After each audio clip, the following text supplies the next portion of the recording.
Over the course of almost 25 years blowing glass, I've worked in every shop in Seattle. Glass is just special. It starts with beach glass. As a kid, you're like, oh, just a broken shard of ground glass. This is like incredible.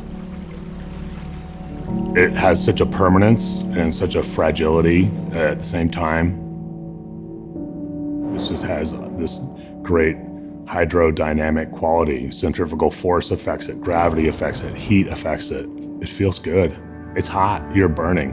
And like, I think part of learning how to work with glass is know that the burning you're feeling is not gonna leave a mark.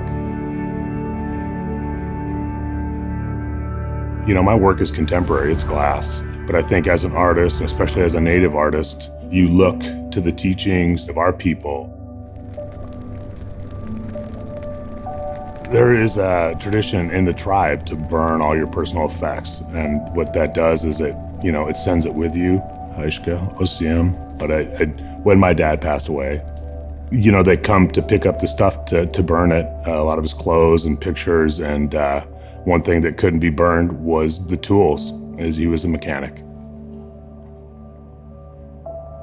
It was like I was kind of ordained to be a mechanic.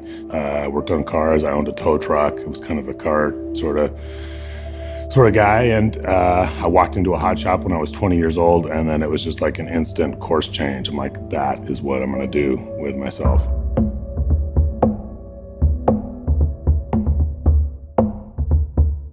We didn't have a TV growing up, so I think working with your hands is kind of just one of the things that we did in our family.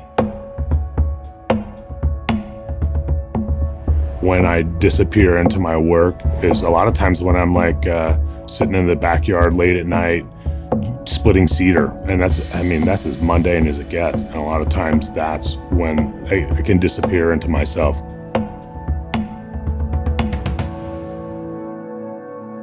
As I'm working on something else that I feel is more mundane, I always have a pen in my pocket. The back of my hand looks like a map oftentimes. Like if I don't write this down right now, it'll slip away. You can't force ideas to come. You just have to be ready when they do come.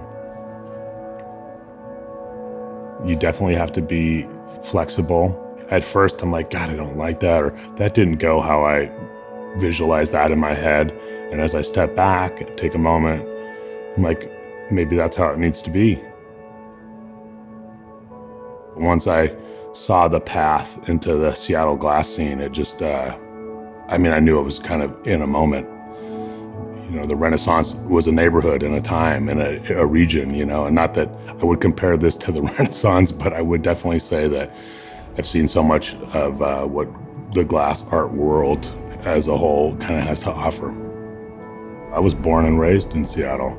I feel like my work is largely connected to this area. The sound, the islands. What is a salmon to me? What is a bear? Frank Hilaire, or as you say his name, hey, Talok. I'll see him. He's the bear in our family. I wouldn't say crest, but is the bear.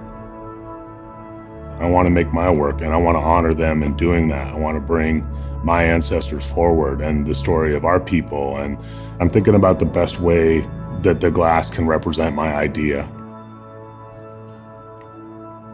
These things, whether it's broken or not, will be here millennia after I'm gone. Like, are we all going to still be here? These glass objects will exist.